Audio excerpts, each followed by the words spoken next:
ದಿನ ಪ್ರಮುಖ ಸುದ್ದಿಗಳನ್ನು ಒಂದೊಂದಾಗಿ ನೋಡ್ತಾ ಹೋಗೋಣ.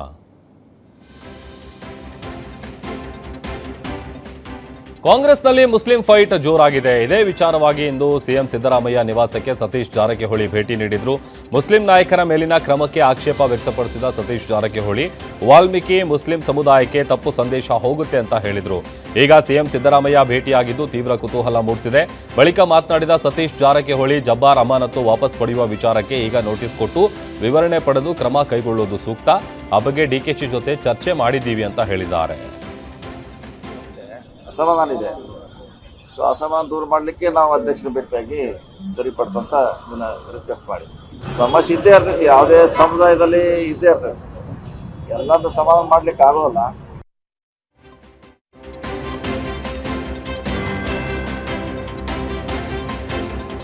ರಾಜ್ಯ ಸರ್ಕಾರದ ವಿರುದ್ಧ ಮುಸ್ಲಿಂ ಸಮುದಾಯ ತಿರುಗಿ ಬಿದ್ದಿದೆ. ಜಬ್ಬಾರ್ ಜಮೀರ್ ಕಿಕ್ಔಟ್ ಮಾಡಿದ್ದಕ್ಕೆ ಅಸಮಾಧಾನಗೊಂಡಿದ್ದು ಮುಂದಿನ ಎಲೆಕ್ಷನ್ನಲ್ಲಿ ಪಾಠ ಕಲಿಸೋ ಎಚ್ಚರಿಕೆ ನೀಡಿವೆ. ಇಂದು ಕೋಲಾರದಲ್ಲಿ ಮುಸ್ಲಿಂ ಧರ್ಮಗುರುಗಳು ಸಭೆ ನಡೆಸಿದ್ದು ನಸೀರ್ ಅಹಮದ್ಗೆ ಪುನಃ ಸ್ಥಾನ ಕೊಡಬೇಕು, ಇಲ್ಲ ಅಂತ ಅಂದ್ರೆ ಮುಂದಿನ ಎಲೆಕ್ಷನ್ನಲ್ಲಿ ಮುಸ್ಲಿಂ ಸಮುದಾಯ ಅತಿದೊಡ್ಡ ಪಾಠ ಕಲಿಸುತ್ತೆ ಅಂತ ಖಡಕ್ ಆಗಿಯೇ ವಾರ್ನಿಂಗ್ ಕೊಟ್ಟಿದ್ದಾರೆ.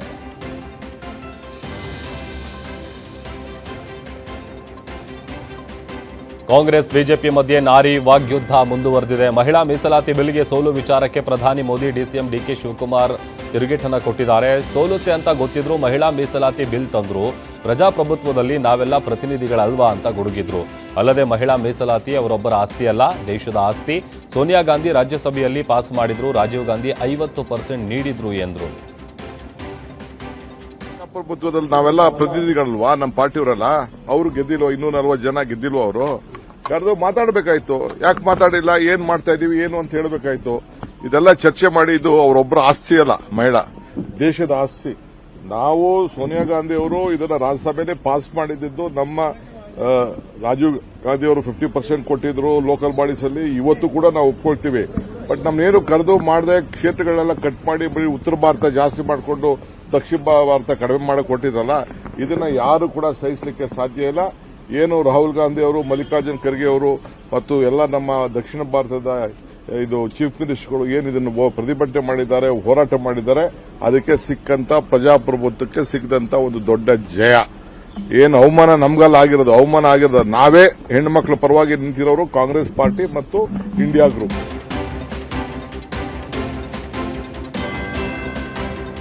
ಹಾರ್ಮೋಜ್ ಬಂದ್ನಿಂದ ಭಾರತಕ್ಕೆ ಮತ್ತಷ್ಟು ತೈಲ ಕಂಟಕ ಎದುರಾಗಿದೆ. ರಾಜ್ಯದಲ್ಲಿ ಎಲ್ಪಿಜಿ ಗ್ಯಾಸ್ಗಾಗಿ ಆಟೋ ಚಾಲಕರ ಪರದಾಟ ನಡೆಸುತ್ತಲೇ ಇದ್ದಾರೆ. ಬೆಂಗಳೂರಲ್ಲೂ ಕೂಡ ಆಟೋ ಗ್ಯಾಸ್ ಅಭಾವದಿಂದ ಚಾಲಕರು ಕಂಗಾಲಾಗಿದ್ದಾರೆ. ರಾಜಾಜಿನಗರದ ಇಂಡಿಯನ್ ಆಯಿಲ್ ಗ್ಯಾಸ್ ಬಂಕ್ ಮುಂದೆ ಆಟೋ ಚಾಲಕರು ಬೆಳಗ್ಗೆಯಿಂದಲೂ ಕಿಲೋಮೀಟರ್ ಗಟ್ಟಲೆ ಕ್ಯೂ ನಿಲ್ಲುವಂತಾಗಿದೆ. ಒಂದು ಸಲ ಆಟೋ ಗ್ಯಾಸ್ಗಾಗಿ 3-4 ಗಂಟೆ ನಿಲ್ಲುವ ಪರಿಸ್ಥಿತಿ ಎದುರಾಗಿದೆ.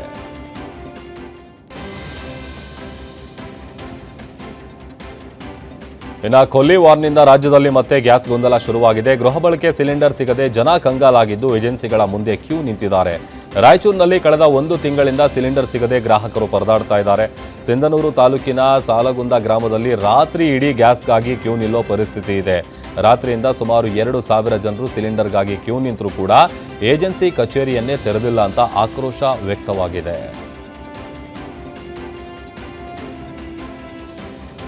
ಧಾರವಾಡ ಜಿಲ್ಲಾ ಪಂಚಾಯತ್ ಮಾಜಿ ಸದಸ್ಯ ಯೋಗೇಶ್ ಗೌಡ ಕೊಲೆ ಪ್ರಕರಣದಲ್ಲಿ ವಿನಯ್ ಕುಲಕರ್ಣಿ ಜೀವಾವಧಿ ಶಿಕ್ಷೆಯಾಗಿದೆ. ಕೊಲೆಗೆ ಅಸಲಿ ಕಾರಣ ಕೂಡ ರಿವೀಲ್ ಆಗಿದೆ. ಪ್ರಕರಣ ಸಂಬಂಧ ಸಿಬಿಐ ಅಧಿಕಾರಿಗಳ ತನಿಖೆಯ ಹಲವು ವಿಚಾರಗಳು ಬೆಳಕಿಗೆ ಬಂದಿವೆ. A1 ಬಸವರಾಜ್ ಮುತ್ತಗಿ ಮಾಫಿ ಜೊತೆ ಸಂಪರ್ಕದಲ್ಲಿ ಇರಲು ವಿನಯ್ ಕುಲಕರ್ಣಿ ತನ್ನ ಪತ್ನಿ ಹೆಸರಲ್ಲಿ ಸಿಮ್ ಖರೀದಿಸಿದ ವಿಚಾರ ತನಿಖೆಯಲ್ಲಿ ಬಯಲಾಗಿದೆ. A1 ಬಸವರಾಜ್ ಮುತ್ತಗಿ ಜೊತೆ ಮಾತಾಡೋಕೆ ಸಿಮ್ ಖರೀದಿ ಮಾಡಿದ್ದಾರೆ.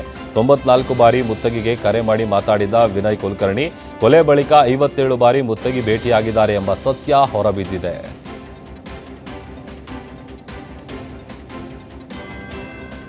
ಕೇಂದ್ರ ಸರ್ಕಾರದ ಮಹಿಳಾ ಪರ ವಿರೋಧ ಪ್ರತಿಭಟನೆ ಕಿಚ್ಚು ಜೋರಾಗಿದೆ. ನಿನ್ನೆ ಕಾಂಗ್ರೆಸ್ ಪಕ್ಷದಿಂದ ಮಹಿಳಾ ಮೀಸಲಾತಿ ವಿರೋಧಿಸಿ ಬಿಜೆಪಿ ವಿರುದ್ಧ ಪ್ರತಿಭಟನೆ ನಡೆಸಲಾಗಿತ್ತು. ಇಂದು ಜೆಡಿಎಸ್ ಪಕ್ಷದ ಮಹಿಳಾ ಘಟಕದಿಂದ ಮಹಿಳಾ ಮೀಸಲಾತಿ ಮಸೂದೆ ಒಪ್ಪದ ಕಾಂಗ್ರೆಸ್ ವಿರುದ್ಧ ಪ್ರತಿಭಟಿಸಲಾಗಿದೆ. ಮಂಡ್ಯದ ಸಂಜಯ್ ವೃತ್ತದಲ್ಲಿ ಪ್ರತಿಭಟನೆ ನಡೆಸಿ ಕಾಂಗ್ರೆಸ್ ವಿರುದ್ಧ ಧಿಕ್ಕಾರದ ಘೋಷಣೆಗಳನ್ನು ಕೂಗಿ ತಮ್ಮ ಆಕ್ರೋಶ ವ್ಯಕ್ತಪಡಿಸಿದ್ದಾರೆ.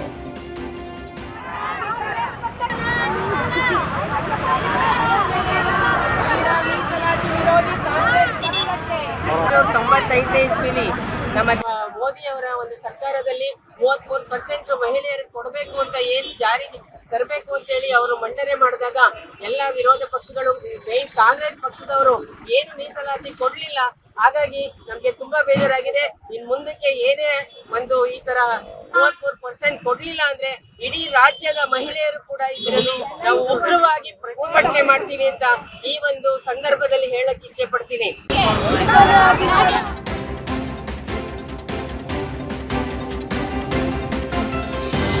ಅತ್ತ ಕೋಲಾರದಲ್ಲೂ ಮೀಸಲಾತಿ ವಿಚಾರದಲ್ಲಿ ಕಾಂಗ್ರೆಸ್ ಧೋರಣೆ ವಿರುದ್ಧ ಜೆಡಿಎಸ್ ಘಟಕದಿಂದ ಪ್ರತಿಭಟನೆ ನಡೆಸಲಾಯಿತು. ನಗರದ ಬಸ್ ನಿಲ್ದಾಣ ವೃತ್ತದಲ್ಲಿ ಮಾನವ ಸರಪಳಿ ನಿರ್ಮಿಸಿ ಆಕ್ರೋಶ ವ್ಯಕ್ತಪಡಿಸಲಾಯಿತು.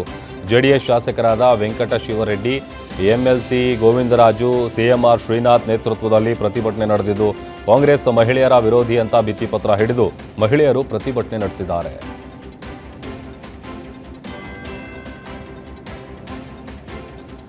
ಸಚಿವ ಜಮೀರ್ ಅಹಮದ್ ಜೆಡಿಎಸ್ಗೆ ವಾಪಸ್ ವದಂತಿಗೆ ನಿಖಿಲ್ ಕುಮಾರಸ್ವಾಮಿ ಪ್ರತಿಕ್ರಿಯೆ ನೀಡಿದ್ದಾರೆ. ಇದು ಊಹಾಪೋಹದ ಚರ್ಚೆ. ಪಕ್ಷ ಬಿಟ್ಟು ಹೋಗುವಾಗ ಬೈತಾರೆ. ಇದು ಜೆಡಿಎಸ್ಗೆ ಸೀಮಿತವಾಗಿಲ್ಲ. ಪಕ್ಷದಲ್ಲೇ ತಿಂದು ಉಂಡು ಬೆಳೆದು ಹೋಗುವಾಗ ಲಘುವಾಗಿ ಮಾತನಾಡುವ ಅವಶ್ಯಕತೆ ಇರಲ್ಲ. ಹೋಗಬೇಕು ಅಂತ ತೀರ್ಮಾನ ಮಾಡಿದಾಗ ಹೋಗಬಹುದು ಅಂತ ಹೇಳಿದರು. ಅಲ್ಲದೆ ಯಾರೇ ಬಂದರೂ ಕೂಡ ಜನತಾದಳ ಪಕ್ಷ ತಳಮಟ್ಟಕ್ಕೆ ಇಳಿದಿಲ್ಲ ಅಂತ ತಿರುಗೇಟನ್ನ ನೀಡಿದರು. ನಡೀತಾ ಇದೆ. ಇದು ಕೇವಲ ಜನತಾದಳ ಪಕ್ಷಕ್ಕೆ ಸೀಮಿತವಾಗಿರ್ತಕ್ಕಂಥ ವಿಚಾರ ಅಲ್ಲ. This topic is not new. ಈಗ ಬಹಳ ಜನ ಏನಾಗ್ತದೆ, ನಾನು ಕೂಡ ಎಷ್ಟೋ ಸಂದರ್ಭದಲ್ಲಿ ಆಲೋಚನೆ ಮಾಡ್ತಾ ಇರ್ತೀನಿ, ಒಂದು ಪಕ್ಷ ಬಿಟ್ಟು ಮತ್ತೊಂದು ಪಕ್ಷಕ್ಕೆ ಹೋಗ್ಬೇಕಾದ್ರೆ ಅವರ ಒಂದು ರಾಜಕೀಯವಾದಂತ ಅವರ ನಿರ್ಧಾರಗಳು, ಅವ್ರ ತೀರ್ಮಾನಗಳು, ಅವ್ರ ಒಳಿತಿಗೋಸ್ಕರ ತೀರ್ಮಾನ ತಗೊಂಡಾಗ ಮತ್ತೆ ಆ ಒಂದು ಪಕ್ಷದಲ್ಲಿ ತಿಂದು ಉಂಡು ಬೆಳೆದು ಆ ನಾಯಕರ ಮೂಲಕ ಹೊರಹೊಮ್ಮಿರ್ತಕ್ಕಂಥ ನಾಯಕರಾಗಿ ಮತ್ತೊಬ್ಬರ ಬಗ್ಗೆ ಲಘುವಾಗಿ ಮಾತನಾಡ್ತಕ್ಕಂಥದ್ದು ಅವಶ್ಯಕತೆ ಇರೋದಿಲ್ಲ ನನ್ನ ಅಭಿಪ್ರಾಯದಲ್ಲಿ. ಈಗ ಇದು ನಿಮ್ಮ ವಿವೇಚನೆಗೆ ಬಿಟ್ಟಂತ ವಿಚಾರಣ. ನನ್ನ ಗಮನದಲ್ಲಿದ್ದಂಗೆ ನಾನು ಈ ಪಕ್ಷದ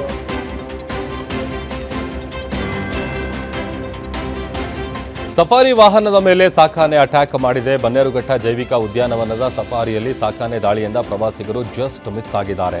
ನಿನ್ನೆ ಮಧ್ಯಾಹ್ನ ಸಾಕಾನೆ ವನರಾಜ ಸಫಾರಿ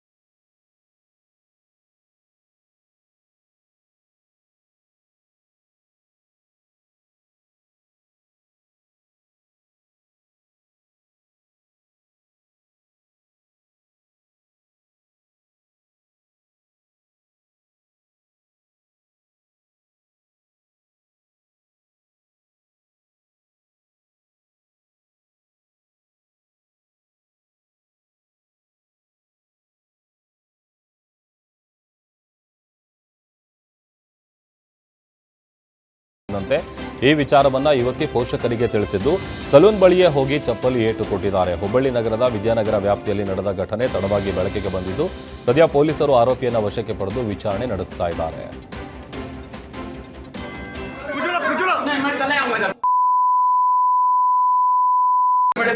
ಲಡ್ಕಿ ಇದೇ ಕೆಲಸ ಮಾಡ್ತೀರಿ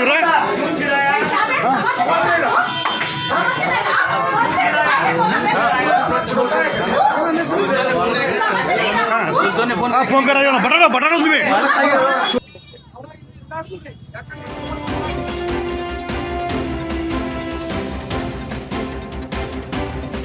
ಅನೈತಿಕ ಸಂಬಂಧಕ್ಕೆ ಅಡ್ಡಿ ಎಂದು ಕಟ್ಕೊಂಡ ಪತಿಗೆ ಹೆಂಡತಿ ಚಟ್ಟ ಕಟ್ಟಿದ್ದಾಳೆ. ಮೈಸೂರಿನ ಕುರುಣೆಗಾಲ ಗ್ರಾಮದಲ್ಲಿ ಘಟನೆ ನಡೆದಿದ್ದು ಸದ್ಯ ಪತ್ನಿ ಹಾಗೂ ಆಕೆಯ ಪ್ರಿಯಕರ ಅರೆಸ್ಟ್ ಆಗಿದ್ದಾರೆ. ಸಿದ್ದೇಶ್ ಎಂಬಾತನ ಜೊತೆ ಅಕ್ರಮ ಸಂಬಂಧ ಇಟ್ಕೊಂಡಿದ್ದ ಅಮೃತ ಹಬ್ಬಕ್ಕೆದ್ದು ತವರು ಮನೆಗೆ ಹೋಗಿದ್ಲು. ಈಗ ಪತಿ ಕೂಡ ಜವರಪ್ಪ ಕೂಡ ಹೆಂಡತಿ ಮನೆಗೆ ಹೋಗಿ ಬರ್ತೀನಿ ಅಂತ ಹೋದವನು ಮರುದಿನ ಹೆಣವಾಗಿ ಪತ್ತೆಯಾಗಿದ್ದ. ಪೊಲೀಸರು ತನಿಖೆ ನಡೆಸಿದಾಗ ಅಸಲಿ ಸತ್ಯ ಹೊರಬಿದ್ದಿದೆ.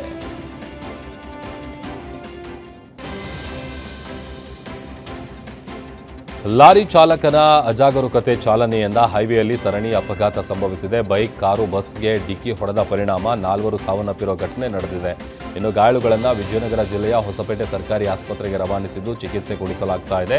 ಹೊಸಪೇಟೆ ತಾಲೂಕಿನ ಡಾಣಾಪುರ ಗ್ರಾಮದ ಬಳಿ ದುರಂತ ನಡೆದಿದ್ದು ಲಾರಿ ಚಾಲಕನಿಗೆ ತಡವಾಗಿದ್ದ ಕಾರಣ ಟೈಮ್ ಕವರ್ ಮಾಡೋದಕ್ಕೆ ಹೋಗಿ ಅವಘಡ ಸಂಭವಿಸಿದೆ ಅಂತ ಹೇಳಲಾಗಿದೆ.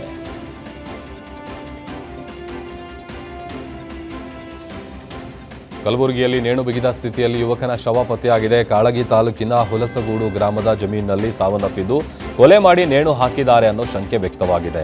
26 ವರ್ಷದ ರೇವಣಸಿದ್ದಪ್ಪ ತಳಕೇರಿ ಎಂದು ಗುರುತಿಸಲಾಗಿದ್ದು, ಪ್ರೀತಿಸಿ ಮದುವೆಯಾಗಿದ್ದ ಈತ ಈ ಹಿಂದೆ ಪೋಕ್ಸೋ ಕೇಸ್ನಡಿ ಜೈಲನ್ನು ಸೇರಿದ್ದ. 2 ವಾರಗಳ ಹಿಂದಷ್ಟೇ ಜಾಮೀನಿನ ಮೇಲೆ ಬಿಡುಗಡೆಯಾಗಿದ್ದ ರೇವಣಸಿದ್ದಪ್ಪ ನಿನ್ನೆ ಏಕಾಏಕಿ ಶವವಾಗಿ ಪತ್ತೆಯಾಗಿದ್ದಾನೆ.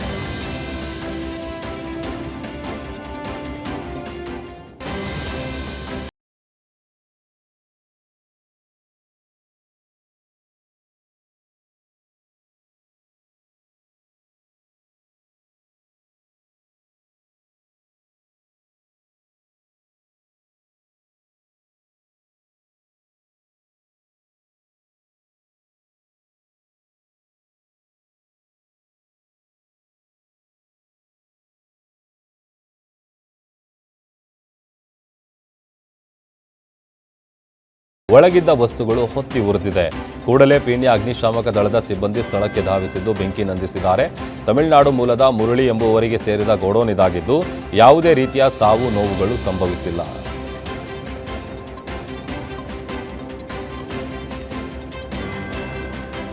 ಮೂರು ಪ್ರತ್ಯೇಕ ಪ್ರಕರಣಗಳಲ್ಲಿ ಕೋಟಿ ಬೆಲೆ ಬಾಳುವ ಗಾಂಜಾ ಸೀಸ್ ಮಾಡಲಾಗಿದೆ. ದೇವನಹಳ್ಳಿ ಏರ್ಪೋರ್ಟ್ನಲ್ಲಿ ಕಸ್ಟಮ್ಸ್ ಅಧಿಕಾರಿಗಳು ಭರ್ಜರಿ ಕಾರ್ಯಾಚರಣೆ ನಡೆಸಿದ್ದು ಅಕ್ರಮವಾಗಿ ಕಳ್ಳ ಸಾಗಣೆ ಮಾಡುತ್ತಿದ್ದ ಸುಮಾರು 8 ಕೋಟಿಗೂ ಅಧಿಕ ಮೌಲ್ಯದ ಭಾರೀ ಪ್ರಮಾಣದ ಹೈಡ್ರೋಫೋನಿಕ್ ಗಾಂಜಾ ಸೀಸ್ ಮಾಡಿದ್ದಾರೆ. ಬ್ಯಾಂಕಾಕ್ನಿಂದ ಬೆಂಗಳೂರಿಗೆ ಅಕ್ರಮವಾಗಿ ಸಾಗಿಸುತ್ತಿದ್ದ ವೇಳೆ ಲಗೇಜ್ ತಪಾಸಣೆಯ ಸಂದರ್ಭದಲ್ಲಿ 4 ಮಹಿಳಾ ಆರೋಪಿಗಳು ಲಾಕ್ ಆಗಿದ್ದಾರೆ.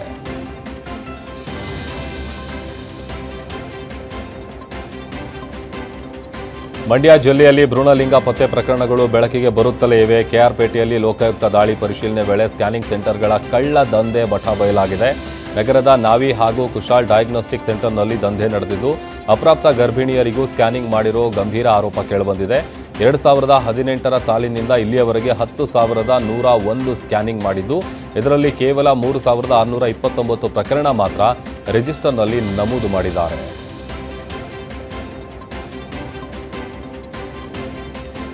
ವಿಜಯನಗರ ಜಿಲ್ಲೆಯ ಪೊಲೀಸರಿಗೆ ಬೊಜ್ಜು ಪರೀಕ್ಷೆ ಕಡ್ಡಾಯ ಅಂತ ಎಸ್ಪಿ ಜಾಹ್ನವಿ ಆದೇಶಿಸಿದ್ದಾರೆ. ಪೊಲೀಸರು ಮಾನಸಿಕವಾಗಿ ಸದೃಢರಾಗಿರಬೇಕು, ಹಾಗಾಗಿ ಬೊಜ್ಜು ಬೆಳೆಸಿಕೊಳ್ಳಬಾರದು ಅಂತ ಹೇಳಿದ್ದಾರೆ.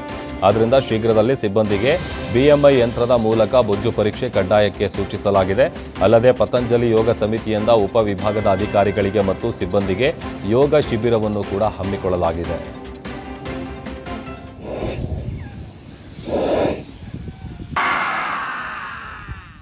ಬೆಕ್ಕಿನ ಶಬ್ದ ಬರಕತೈತ್ರಿ ಸಿಂಹ ಇನ್ನು ಜೋರಾಗಿ. ನಿಮಗೆಂತ ಒಳ್ಳೆ ವಾತಾವರಣ ರೀ, ಎಷ್ಟು ಭಾಗ್ಯಶಾಲಿಗಳು ನೋಡ್ರಿ. ಡೇಂಜರು ಯೋಗ ಮಾಡದಿದ್ರೆ ಏನು. ರಾಯಚೂರಿನಲ್ಲಿ ಬಟ್ಟೆ ಕಳ್ಳರ ಗ್ಯಾಂಗ್ ಆಕ್ಟಿವ್ ಆಗಿದೆ. ಬಟ್ಟೆ ಖರೀದಿ ನೆಪದಲ್ಲಿ 2 ಮಹಿಳೆಯರು ಬಂದು ಯಾಮಾರಿಸಿ ಕದ್ದುಕೊಂಡು ಹೋಗಿರೋ ಘಟನೆ ನಡೆದಿದೆ. ಸಿಂಧನೂರು ಪಟ್ಟಣದ ಪರಿವಾರ ಗಾರ್ಮೆಂಟ್ಸ್ಗೆ ಎಂಟ್ರಿ ಕೊಟ್ಟು ಓರ್ವ ಬುರ್ಕಾದಾರಿ ಮಹಿಳೆ ಹಾಗೂ ಮತ್ತೊಬ್ಬಾಕೆ ಸಿಬ್ಬಂದಿಯ ಕಣ್ತಪ್ಪಿಸಿ ಬುರ್ಕಾದಲ್ಲೇ ಬಟ್ಟೆ ಚೀಲ ಇಟ್ಕೊಂಡು ಎಸ್ಕೇಪ್ ಆಗಿದ್ದಾರೆ. ಘಟನೆಯ ಸಂಪೂರ್ಣ ದೃಶ್ಯ ಸಿಸಿ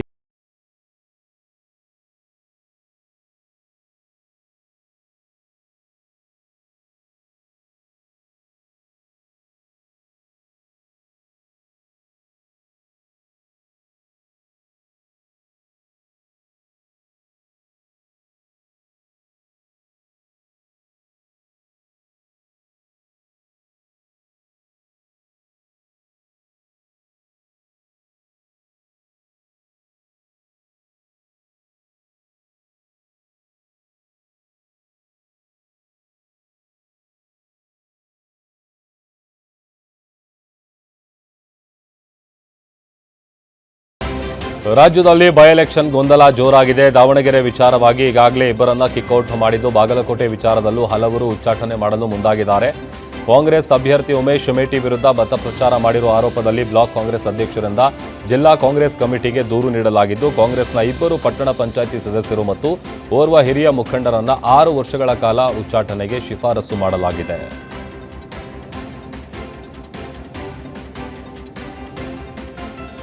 ದಾಬಸ್ಪೇಟೆಯಲ್ಲಿ ಖತರ್ನಾಕ್ ಕಳ್ಳರು ಕಾಸ್ಟ್ಲಿ ಎಣ್ಣೆ ಬಾಟಲ್ಗಳನ್ನೇ ಕದ್ದಿದ್ದಾರೆ. ಶ್ರೀನಿವಾಸ್ ಎಂಬುವರಿಗೆ ಸೇರಿದ ಎಂಎಲ್ವಿ ಬಾರ್ನ ರೋಲಿಂಗ್ ಶಟರ್ ಅನ್ನು ಮುರಿದು ಒಳಗೆ ದುಬಾರಿ ಮೊತ್ತದ ಮದ್ಯವನ್ನೇ ಕದ್ದಿದ್ದಾರೆ. ಕಳ್ಳತನದ ದೃಶ್ಯ ಸಿಸಿ ಕ್ಯಾಮೆರಾದಲ್ಲಿ ಸೆರೆಯಾಗಿದ್ದು ದಾಬಸ್ಪೇಟೆ ಪೊಲೀಸ್ ಠಾಣೆಯಲ್ಲಿ ಕೇಸ್ ದಾಖಲಾಗಿದೆ.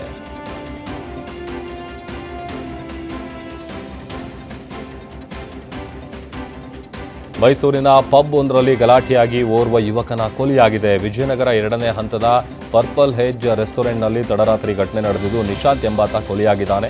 ನಿನ್ನೆ ಪಬ್ನಲ್ಲಿ ಪಾರ್ಟಿ ಮುಗಿಸಿ ಹೊರಬರುವಾಗ ಟ್ಯಾಂಕ್ ರಾಕಿ ಸಹಚರರು ಎದುರಾಗಿದ್ದಾರೆ. ಈ ವೇಳೆ ಕ್ಷುಲ್ಲಕ ವಿಚಾರಕ್ಕೆ ನಿಶಾಂತ್ನ ಪಬ್ನ 2ನೇ ಫ್ಲೋರ್ನಿಂದ ತಳ್ಳಿದ್ದಾರೆ. ಗಂಭೀರವಾಗಿದ್ದ ನಿಶಾಂತ್ನ ಆಸ್ಪತ್ರೆಗೆ ದಾಖಲಿಸಿದ್ರು. ಚಿಕಿತ್ಸೆ ಫಲಕಾರಿಯಾಗದೆ ಆತ ಸಾವನ್ನಪ್ಪಿದ್ದಾನೆ.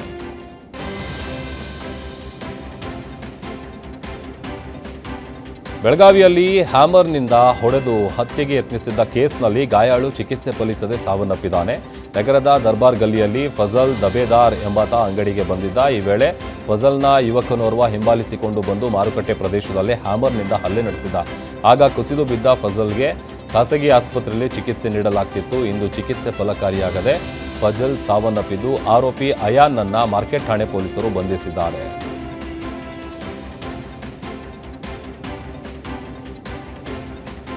ಧಾರವಾಡದಲ್ಲಿ ಯೂತ್ ಕಾಂಗ್ರೆಸ್ ಪ್ರಧಾನ ಕಾರ್ಯದರ್ಶಿ ಫೈರೋಜ್ ಕೊಲೆ ಕೇಸ್ನಲ್ಲಿ ತನಿಖೆ ತೀವ್ರಗೊಂಡಿದೆ. ಇದರಲ್ಲಿ ಕಾಂಗ್ರೆಸ್ ಮುಖಂಡ ಇಸ್ಮಾಯಿಲ್ ತಮಟಾಗಾರ್ ಪಾತ್ರವಿರೋ ಬಗ್ಗೆ ಮಾಹಿತಿ ಹೊರಬಿದ್ದಿದೆ.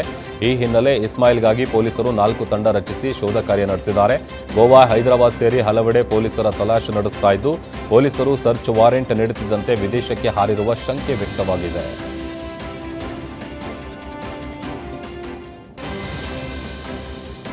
ಕಲಬುರಗಿಯಲ್ಲಿ ಅಪರಿಚಿತ ವಾಹನ ಡಿಕ್ಕಿಯಾಗಿ ಪೊಲೀಸ್ ಕಾನ್ಸ್ಟೇಬಲ್ ಸಾವನ್ನಪ್ಪಿದ್ದಾನೆ. ಕೆಎಸ್ಆರ್ಪಿ ಕಾನ್ಸ್ಟೇಬಲ್ ಧರೆಪ್ಪ ಅಂಜುಟಗಿ ಸಾವನ್ನಪ್ಪಿದ್ದು ಅಪಜಲಪುರ ತಾಲೂಕಿನ ಗೊಬ್ಬೂರ್ ಗ್ರಾಮದ ಬಳಿ ಘಟನೆ ನಡೆದಿದೆ. ಕಲಬುರಗಿಯಿಂದ ಶಿರವಾಳ್ ಗ್ರಾಮಕ್ಕೆ ಹೋಗ್ತಿದ್ದ ವೇಳೆ ದುರಂತ ನಡೆದಿದ್ದು, ಘಟನಾ ಸ್ಥಳಕ್ಕೆ ಡಿವೈಎಸ್ಪಿ ತಬರಾಯ ಪಾಟೀಲ್, ಸಿಪಿಐ ಲಖನ್ ಮಸಗಪ್ಪಿ ಭೇಟಿ ನೀಡಿ ಪರಿಶೀಲನೆ ನಡೆಸಿದರು.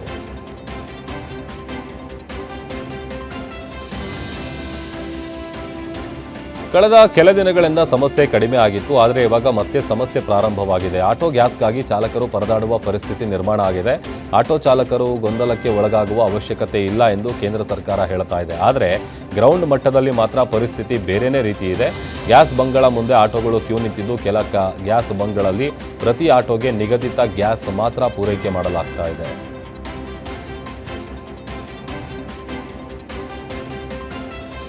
ಮನೆಯಿಂದ ಹೊರಹೋದ ವ್ಯಕ್ತಿ ಶವವಾಗಿ ಪತ್ತೆಯಾಗಿದ್ದಾನೆ. ಎಲೆಕ್ಟ್ರಾನಿಕ್ ಸಿಟಿ ಸಮೀಪದ ಮಣಿಪಾಲ್ ಕೌಂಟಿ ರಸ್ತೆಯಲ್ಲಿ ಮೃತದೇಹ ಪತ್ತೆಯಾಗಿದ್ದು, ಬನಾರಸ್ಪುರ ನಿವಾಸಿ ನಾರಾಯಣಪ್ಪ ಮೃತ ದುರ್ದೈವಿ ಅಂತ ಗುರುತಿಸಲಾಗಿದೆ. ನಿನ್ನೆ ಬೆಳಿಗ್ಗೆ ಮನೆಯಿಂದ ಹೊರಹೋಗಿದ್ದ ವ್ಯಕ್ತಿ ಸ್ವಿಫ್ಟ್ ಕಾರಿನ ಮುಂದಿನ ಸೀಟ್ನಲ್ಲಿ ಶವವಾಗಿ ಪತ್ತೆಯಾಗಿದ್ದಾನೆ. ಕಾರ್ನಲ್ಲಿ ಶವವನ್ನು ಕಂಡು ಪೊಲೀಸರಿಗೆ ಸಾರ್ವಜನಿಕರು ವಿಷಯ ಮುಟ್ಟಿಸಿದ್ದು, ಮುಖ ಮತ್ತು ಎದೆ ಭಾಗದಲ್ಲಿ ಗಾಯಗಳಾಗಿರುವುದು ಪತ್ತೆಯಾಗಿದೆ. ಇದರಿಂದ ಕೊಲೆ ಮಾಡಿ ಕಾರ್ನಲ್ಲಿಟ್ಟು ಹೋಗಿದ್ದಾರೆ ಅಂತ ಕುಟುಂಬಸ್ಥರು ಆರೋಪ ಮಾಡಿದ್ದಾರೆ.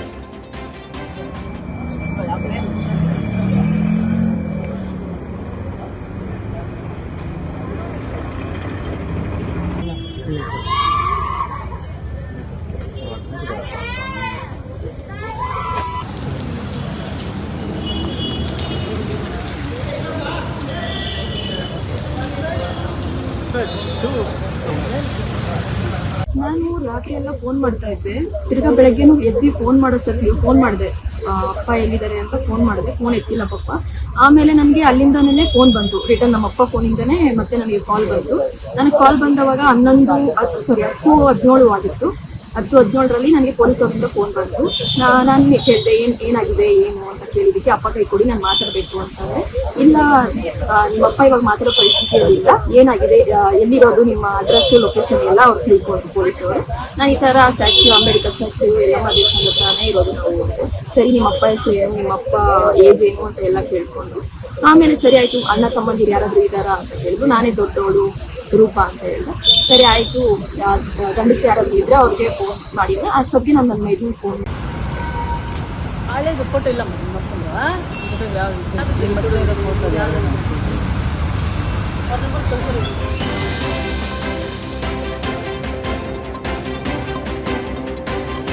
ಬೆಂಗಳೂರಿನ ವರ್ತೂರು ಬಳಿಯ ಕುಂದಲಹಳ್ಳಿ ಬಳಿಯಲ್ಲಿ ಭೀಕರ ಅಪಘಾತ ಸಂಭವಿಸಿದೆ. ಇಂಡಿಕೇಟರ್ ಹಾಕದೆ ಬರ್ತಿದ್ದ ಬೈಕ್ಗೆ ಮತ್ತೊಂದು ಬೈಕ್ ಹಿಂಬದಿಯಿಂದ ಡಿಕ್ಕಿ ಹೊಡೆದಿದ್ದು, ಇಬ್ಬರು ಬೈಕ್ ಸವಾರರಿಗೆ ಸಣ್ಣಪುಟ್ಟ ಗಾಯಗಳಾಗಿದೆ.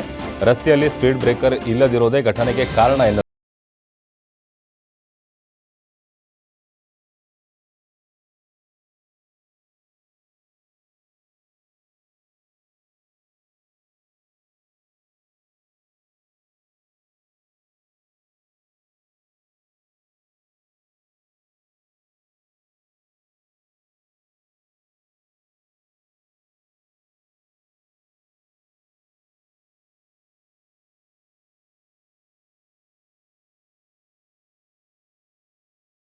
ಗೇಜ್ಗೆ ಟ್ರಕ್ ಸಿಲುಕಿದೆ. ವೇಗವಾಗಿ ಹೋಗ್ತಿದ್ದ ಟ್ರಕ್ ಏಕಾಏಕಿ ಲಾಕ್ ಆಗಿದ್ದು ರೈಲ್ವೆ ಅಂಡರ್ ಪಾಸ್ನಲ್ಲಿ ಬೃಹತ್ ವಾಹನಗಳಿಗೆ ನಿಷೇಧ ಹೇರಲಾಗಿದೆ.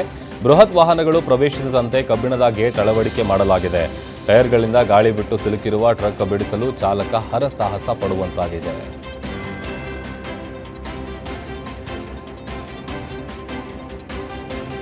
ಧುರಂಧರ್ 2 ಗೆಲುವಿನ ಅಲೆಯಲ್ಲಿ ತೇಲುತ್ತಿರುವ ಬಾಲಿವುಡ್ ನಟ ರಣವೀರ್ ಸಿಂಗ್ ಹಾಗೂ ದೀಪಿಕಾ ಪಡುಕೋಣೆ ಮತ್ತೊಂದು ಗುಡ್ ನ್ಯೂಸ್ ನೀಡಿದ್ದಾರೆ. ತಾರಾ ದಂಪತಿ ನಮ್ಮ 2ನೇ ಮಗುವಿನ ನಿರೀಕ್ಷೆಯಲ್ಲಿದ್ದಾರೆ. ಇನ್ಸ್ಟಾಗ್ರಾಂನಲ್ಲಿ ಅವರ ಪುತ್ರಿ ದುವಾ ಪಾಸಿಟಿವ್ ಅಂತ ತೋರಿಸುವ ಈ ಪ್ರೆಗ್ನೆನ್ಸಿ ಟೆಸ್ಟ್ ಕಿಟ್ ಹಿಡಿದಿರೋದನ್ನು ತೋರಿಸಲಾಗಿದೆ. 2 ದುಷ್ಟ ಕಣ್ಣಿನ ಎಮೋಟಿಕಾನ್ಗಳನ್ನು ಪೋಸ್ಟ್ ಮಾಡಿದ್ದಾರೆ. ಸಾಮಾಜಿಕ ಜಾಲತಾಣ ಇನ್ಸ್ಟಾಗ್ರಾಂನಲ್ಲಿ ಜಂಟಿ ಪೋಸ್ಟ್ ಮೂಲಕ ಶೇರ್ ಮಾಡಿಕೊಂಡಿದ್ದಾರೆ.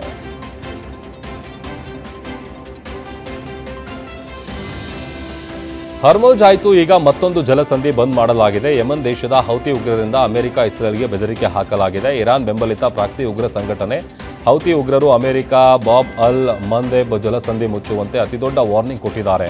ತೈಲ ಮತ್ತು ಸರಕು ಸಾಗಣೆ ಹಡಗುಗಳನ್ನು ತಡೆಯಲು ಹೌತಿ ಉಗ್ರರಿಂದ ಅರಬ್ಬಿ ಸಮುದ್ರ, ಕೆಂಪು ಸಮುದ್ರ ಮತ್ತು ಸುಯೇಜ್ ಕಾಲುವೆ ಸಂಪರ್ಕಿಸುವ ಜಲಸಂಧಿ ಬಂದ್ ಮಾಡಲಾಗಿದೆ.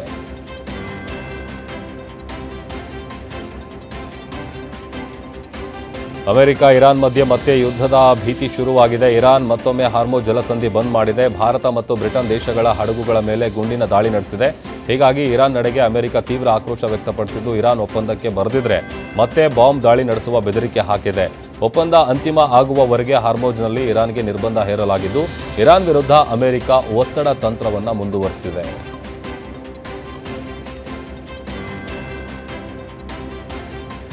ಪಶ್ಚಿಮ ಬಂಗಾಳದ ಟಿಎಂಸಿ ಅಭ್ಯರ್ಥಿ ನಿವಾಸ ಸೇರಿದಂತೆ ಕೋಲ್ಕತ್ತಾದ ವಿವಿಧೆಡೆ ಆದಾಯ ತೆರಿಗೆ ಇಲಾಖೆ ಅಧಿಕಾರಿಗಳು ದಾಳಿ ನಡೆಸಿದ್ದಾರೆ. ರಾಶ್ ಬೆಹಾರಿ ಕ್ಷೇತ್ರದ ಟಿಎಂಸಿ ಅಭ್ಯರ್ಥಿ ದೇಬಾಶಿಶ್ ಕುಮಾರ್ ಮತ್ತು ಭವಾನಿಪುರ ಕ್ಷೇತ್ರದಿಂದ ಅಭ್ಯರ್ಥಿಯಾಗಿ ಮಮತಾ ಬ್ಯಾನರ್ಜಿ ಹೆಸರನ್ನು ಪ್ರಸ್ತಾಪಿಸಿದ್ದ ಮಿರಾಜ್ ಶಾ ಅವರ ಸ್ಥಳಗಳ ಮೇಲೂ ಐಟಿ ದಾಳಿ ನಡೆಸಿದೆ. ಹೀಗಾಗಿ ಐಟಿ ದಾಳಿ ಕುರಿತು ತಾಕತ್ತಿದ್ರೆ ನನ್ನನ್ನು ನೇರವಾಗಿ ಎದುರಿಸಿ ಆದಾಯ ತೆರಿಗೆ ಇಲಾಖೆ ದಾಳಿ ಮೂಲಕ ಭಯ ಹುಟ್ಟಿಸುವಂತಹ ಪ್ರಯತ್ನ ಮಾಡಬೇಡಿ ಅಂತ ಬಿಜೆಪಿಗೆ ಪಶ್ಚಿಮ ಬಂಗಾಳ ಮುಖ್ಯಮಂತ್ರಿ ಮಮತಾ ಬ್ಯಾನರ್ಜಿ ಸವಾಲ್ ಹಾಕಿದ್ದಾರೆ. ಅಲ್ಲದೆ ಐಟಿ ಇಲಾಖೆ ನಡೆಸಿದ ದಾಳಿಗಳು ರಾಜಕೀಯ ಪ್ರೇರಿತವಾಗಿದ್ದು, ವಿರೋಧ ಪಕ್ಷದ ನಾಯಕರನ್ನ ಬೆದರಿಸಲು ಆದಾಯ ತೆರಿಗೆ ಇಲಾಖೆಯನ್ನ ಬಳಸಿಕೊಳ್ಳಲಾಗ್ತಾ ಇದೆ ಅಂತ ಆರೋಪಿಸಿದ್ದಾರೆ. ಇದಿಷ್ಟು ಇವರೆಗಿನ ಪ್ರಮುಖ ಅಪ್ಡೇಟ್ಸ್. ನೋಡ್ತಾರೆ ಗ್ಯಾರಂಟಿ ನ್ಯೂಸ್, ಸುದ್ದಿ ಖಚಿತ, ನ್ಯಾಯ ನಿಶ್ಚಿತ.